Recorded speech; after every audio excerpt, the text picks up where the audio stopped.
a humanoid robot with a lifelike face. Actually, I guess I don't even need to describe it. It's right up here. Just a few quick things we get you right to the robots.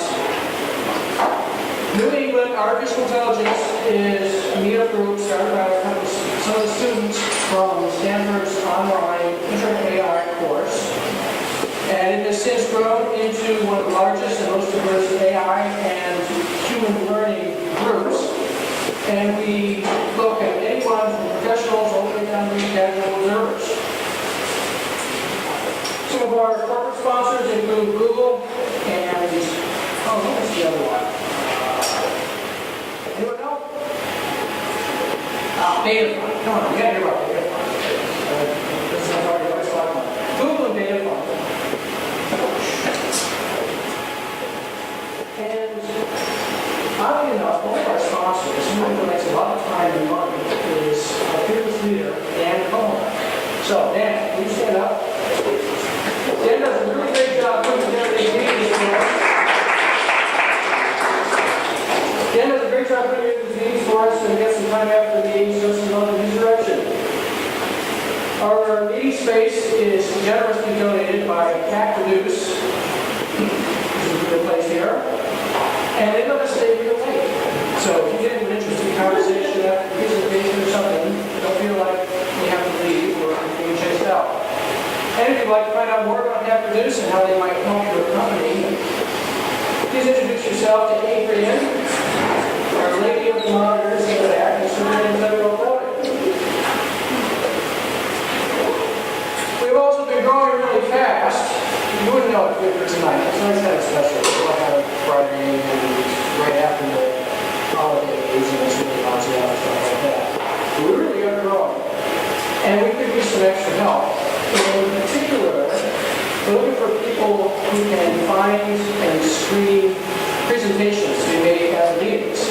So if you think that would be interesting for you to do, please contact Dan or get in touch with us at the meetup webpage. And you're working for a company, and your company is doing interesting stuff, and you'd like to make a presentation at one of these meetings.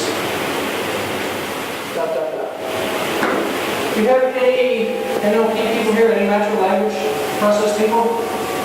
Oh, great. So you really like this. A first grade teacher asked her students to complete some common proverbs. This is really well. It's always darkest before daylight savings time. Don't bite the hand that looks dirty. You can't teach an old dog new math. And at first they don't succeed, get new patterns. So I saw that, I was looking at talking about my own friends about that, I thought it was really cool. Anyway, let's get right to the robots. Our presenter tonight is the co-founder and CEO of Robokind, a pioneer in the field of humanoid social robotics. And tonight we'll be talking to us about Zeno, his humanoid robot with a human face. And I haven't mentioned this to my grandson. I asked him to have any robot jokes. He looks at me and he goes, "What do you put on robots' tombstone?" I said, "No, I don't know. Rest in peace." Ladies and gentlemen, please welcome Fred Margolin.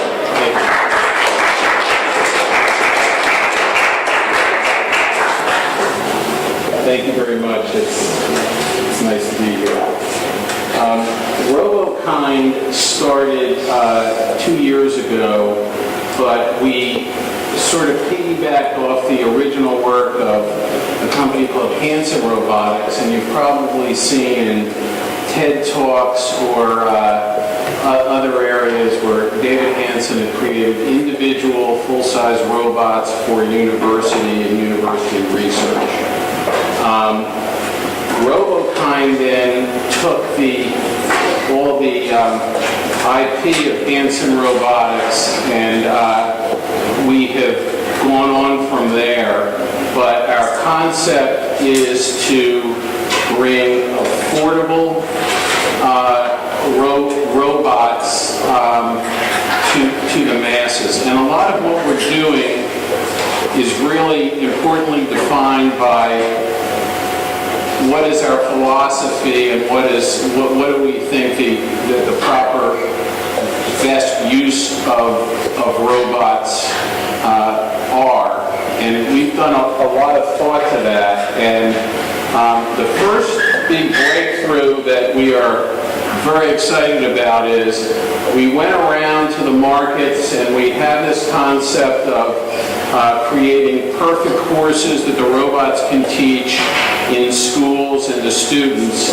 And we found out that the robot that you had seen on the top there talking was a $20,000 robot, and the schools had a price point of $5,000 or under for the most part, other than private schools. And we have now went back because of the availability of chips and various other things and re-engineering. And this robot, which has the same face as the robot you saw before, is a $2,700 robot that we're about to sell in April. And it's really excited a lot of people. In fact, I spoke to a special education group, the thing, and when I told them the price point, they got up and they gave me a standing ovation, because part of what our philosophy is to bring affordable social robotics to the masses. So the first question that I get asked all the time is, what does it do, or what's your philosophy, or why is a face important? And what we have found is, and let me give you the example of one of our first products. We've had PhDs develop an entire year of autism therapy course that the robot can give. And the robot is interactive with an iPad, and in each module we filmed 50 little social vignettes, and the robot's sort of an orchestrator. So the robot is not just, the robot is sort of a presenter of an entire program. Well, when we work with children with autism, there's all these papers that are transfixed with trains and robots, and it's really true. We took the robot in with 4 kids that would not talk to staff, and after 10 minutes, 3 of them were talking to the robot. The staff was actually crying as a result of this. We've seen numerous examples where we've worked on little things with 4- and 5-year-olds where there was a tremendous change in engagement, and in a lot of cases, they developed instant relationships because in some cases they actually accepted the robot as being real. So we believe there's a real benefit in creating social expressions and real humanoid faces. So just as a little thing now, unfortunately this is the 2nd prototype. We now have the 5th prototype. We couldn't get a chip here. And there's a problem with the mouth on this one, but what's happened is this robot's capable of a lot of expressions, and we have animators working to really animate, like for instance the lessons and things based on the proper expressions.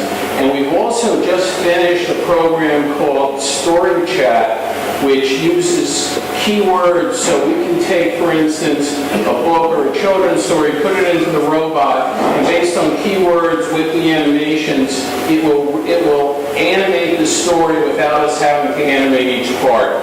But if I can just show you some emotions that the robot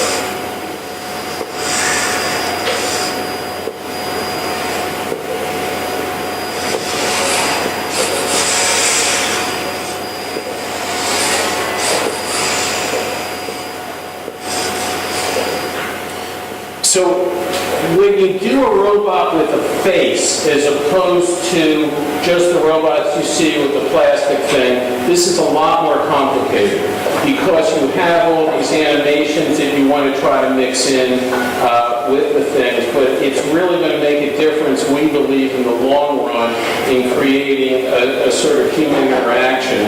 And as we develop this story chat thing, we're going to be able to build a profile of animations that we can better just put things in.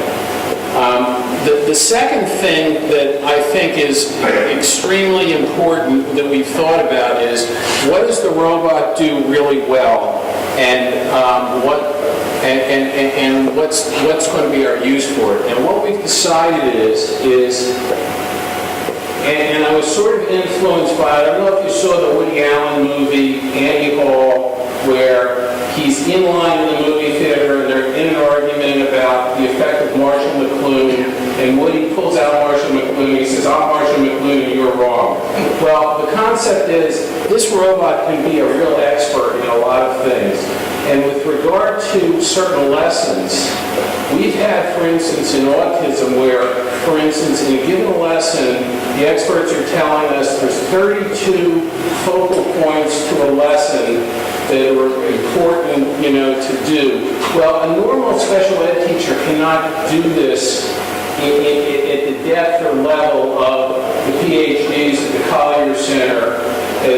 But what we've done is we've taken these lessons and they can be delivered by the robot, and teachers can work with the students on the effect of the lessons.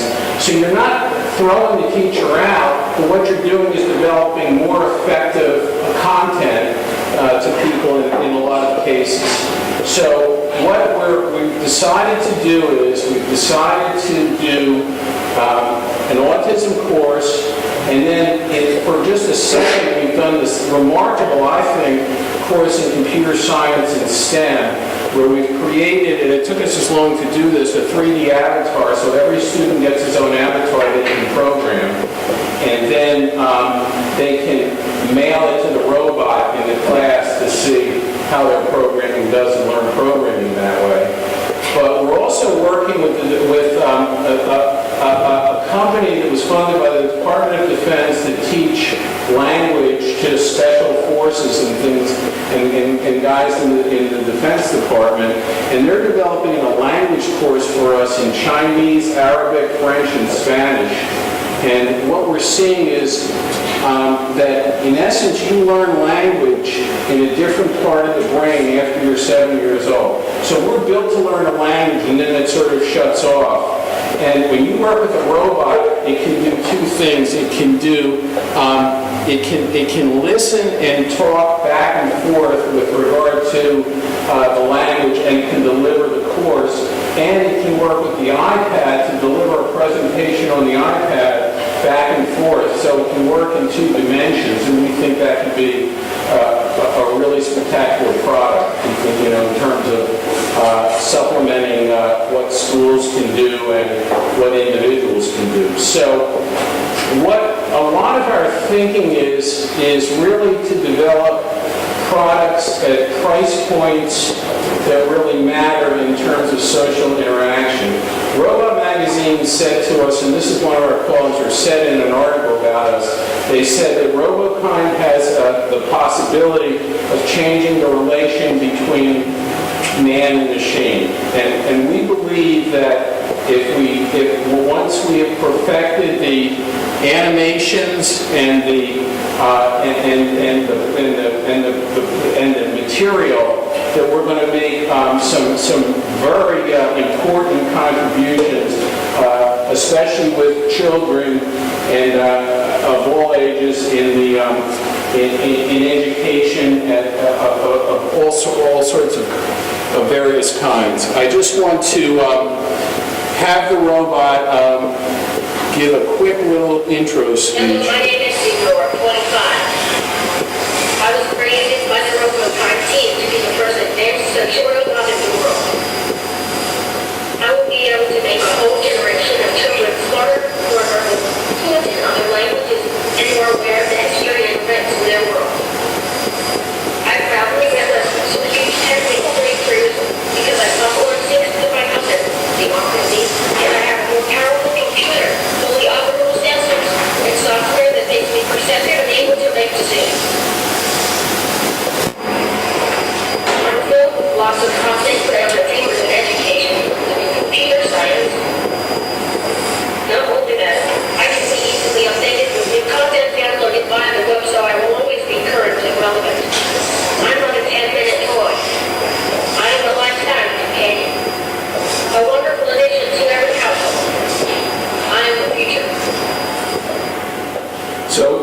concept is that we are creating modules that can be continuously downloaded, so when you get the robot, it's not just a one-shot thing, but it's something that is going to be there as hopefully a permanent device for the future. So it's taken us a lot of work to get this robot with all the face issues. And just to tell you, two of the other breakthroughs that are going to be in the model is one, this robot has a problem with the Wi-Fi. We're going to try to do a demonstration by Skype on question and answer. But we've worked with an Italian company, and there's 8 mics that are in the robot, and because of the motors that create motor noise, they have developed a mechanism whereby some of the mics shoot the other way, nullify the sound inside the robot, and the robot, we're going to be able to talk to the robot without external mics. So the model that's coming out will just be able to talk to the robot without external mics, which we think is exciting.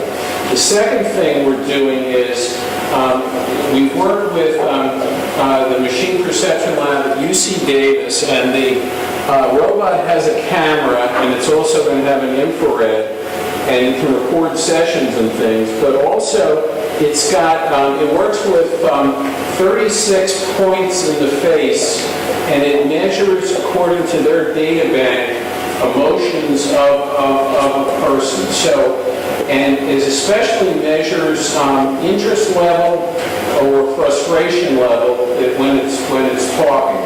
And as a result, we're creating loops of, for instance, with young kids, where you stop and you say, you don't want to listen anymore, let's sing a song or play a game, and then we'll come back to this later.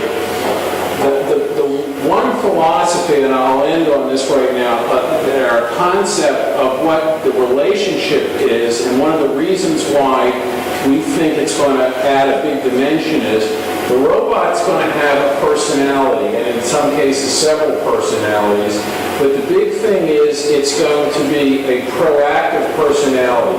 So when you look at certain things that are iPad courses and you see a fall off of at the end of a month on a course, only that 92% of people that start a course don't go past the first month, that type of thing. The robot will say to you, do you want to learn language today if you have a kid? Or do you want to do this, you want to do that? It won't just be a passive thing. It'll say, why are you stopping? Or, various things like that. So there's going to be a real relationship with this. And I really think the interesting thing is, Steve Jobs said, you don't know the reaction of people or the use of people until they have the product to use. And our bet is once this robot is fully working, has the personality, you have a relationship with it, it's going to create dimensions of interaction that we don't even fully understand, betting in a positive manner in the future.